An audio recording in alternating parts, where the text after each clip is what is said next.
Ngayong hapon, ayan, may dagit si Keps, oh. Huling-huli natin yung dagit, oh. Naririnig yung sipol niya, kaya ito, merong naligaw na lovebirds. Kaso mayroong nangaaway doon sa lovebird, ayun, oh, yung Maya.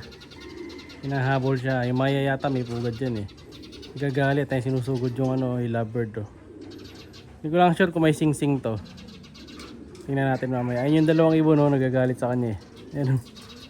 Tinatake siya. The first time makadagit na naman ni Keps after ng matagal na panahon. So tayo nating lapitan ngayon. Nagpapatawa ako, narinig ko. Kanina pa to may pumipito eh. Narinig ko nga. Eh, umalis. Ayun o. Nubugbog ng Maya. Ayun mga kalapatids. Ay, walang sing-sing boy. Walang sing-sing. Ayun o. Pumipito. Oh, sipol na sipol mga kalapatids. Ayoko na mailabas si Keps kasi baka mamaya mahawain, tas lumipad oh. Oh. Saan nagpunta? Layo na nililipad.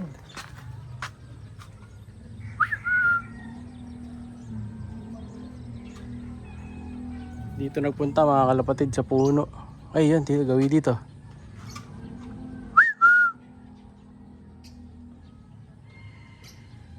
Ay, kita nyo ba? Ayun.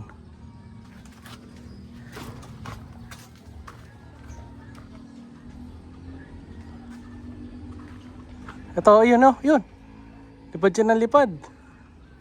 Kamukha pa naman ni Keps. Mahuli ni Keps to mga kalapatid kung lalabas natin siya, kaso delikado ngayon maglalabas ng ibon eh. Baka mag-overfly eh. Yan siya oh. Oh, yun yung dagit oh. Walang sing-sing. Yan oh. Pam.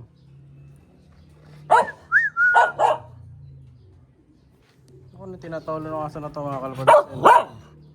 Taul ng taul. Nakikisama dun sa Maya yung ibon oh. Dagit. Ah. Hindi. Eh, nawala. Ah, ayun. Dagit na lovebird. Ano, pinupuntahan si Keps. Ayun. Kaso walang sing-sing. Wala naman sing-sing. Oh. Pero baka hindi handpid to kasi mailap eh. Ano? Kamukha ni Keps. Naririnig po nandito na kanino. Kasi ginugulpin ng Maya. May sabitan dito si Keps. Ayun. Baka niya malamig na dito. Pwede. Ayun o. Update ko kayo pag bumaba ito mga kalapatids. Abangan natin mamaya. Mukhang matagal pa eh. Ayun o. Siya si Idol Madla, nakakahanga, may mga hawak, gandang linyada. Ika'y inspirasyon kung bakit hanggang ngayon ako'y palaging kumakarera. Wala na mga kalapatid yung dagit ni Keps. Maya na to eh. Nakita ko kanina dito, gumawi dito eh. Oh, wala na. Malamang nagpunta na doon sa kabilang ilog. Wala, pag doon na nagpunta yun, hindi natin makikita. Nandito kasi siya oh. Yan. Keps! Nagayabang sa bago niyang bahay. Wala na mga kalapatids. Sana may makahuli para maalagaan. Sayang yun. Kasi pagka iniwan lang sila sa wild, eh walang mangyayari mga kalapatids. Maano lang yun. Pagtitegi lang yun. After ilang araw lang yun, hindi na makakakain. So yung ibang ibon ko dito, ito may pagbibigyan ako dito. May bibigyan akong ibon eh. Ito, babawasan na natin kasi iba dito. Ayan. Ilang piraso na lang ibon ko dito? 1, 2, 3, 4, 5, 6. 7 na lang sila dito eh. Ayan o. Mapag-iwaiwalin ko na nga yan eh. Ngayon, painumin natin. Ayaw nilang inumin na yung suka eh. Umay na sila. Ayan o, konti na lang yan. So ito nga, ginamit ko ng kulungan ng kalapate. Ito, bababa ko yung iba yung magkakapares. Ayan. Ito bala ko kasing kunin to, yung malaki. lalagyan ko ng mga young birds. So iniisip ko lang kung saan ko lalagay, baka dito. Lagyan natin ng patukan dito. Yan yung magiging table ko sana nun.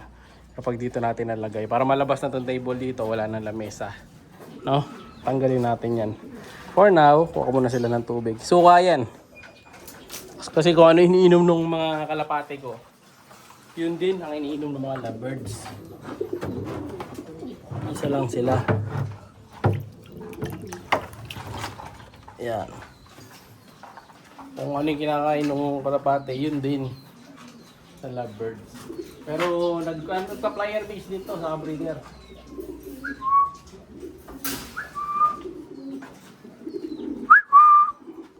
Yan, bababa na siguro yan. Dahil nagkatubig na. Ilan na lang yung mga natira ko na to eh. Sa pag sinipag ako, try ko magpadami. Pero iba dyan, babukasan na natin yan.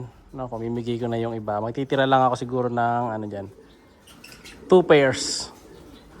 No, tingnan natin kung sino yung mga matitira dyan. Okay, kain na kayo guys.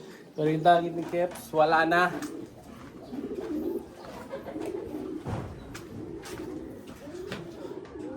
Sana. Wala, di ko na naririnig. Pero bagong kawala lang yun. Kasi bago lang lumabas eh. Saka medyo mataba pa siya. Oh, wala na. Kaya pag may lovebirds eh, dapat lagi nakasara nga. Kasi nga, kaya nilang buksan yung cage na yan. Ayun, nagsiinom na sila oh.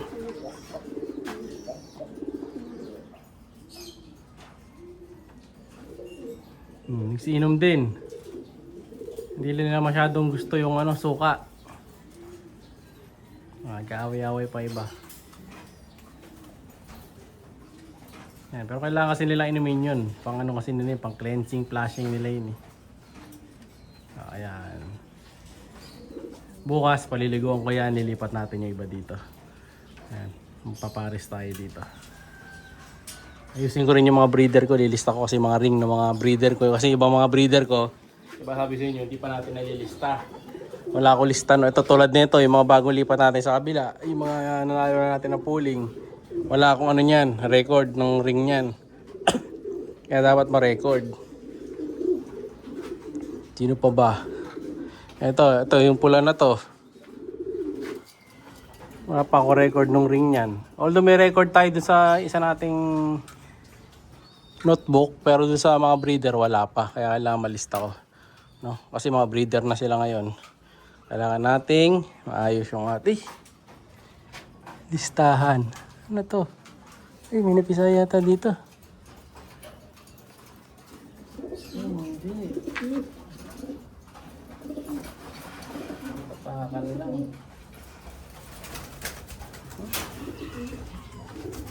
Yeah. Ayan, tapakan lang ba? Talaga na nila yung itlog nila.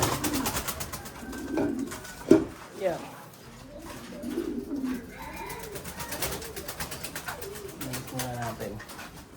So, iba kasi dito, mga bagong pisa lang ng mga ibon. Pag bagong pisa, ito may anak to, isa. Nilalagyan ko agad ng vitamins. No? So, parapol, tingnan natin kung kailan tayo ulit makapagparapol. Yan. Pero meron na akong napili para sa month na to. So, kaya lang, gusto niya kasi free shipping. Kaya sumali siya sa ending. Sabi ko pagka nanalo siya doon sa ending, matik yun, may isa na kagad siyang gift bird. So bali dalawa ang makukuha niya pag nanalo sa akin sa ending yun. Para daw yung ship niya medyo makabawas kasi mahal din na shipping eh. Kayo, hinihintay nyo, sali na kayo 120, 130 free ship ang ending birds natin. Marami pa tayo available. Ito, pakita ko sa inyo bukas. Ayun na naman yata siya. Babalik-balik lang. Kaya lang, ngayon, wala na naman. No? Update ko na lang kayo mga kalapatids. Yun muna para sa araw na to. Like, share, subscribe. Ingat! Siya'y kalapatistang napakagaling na kinakilala.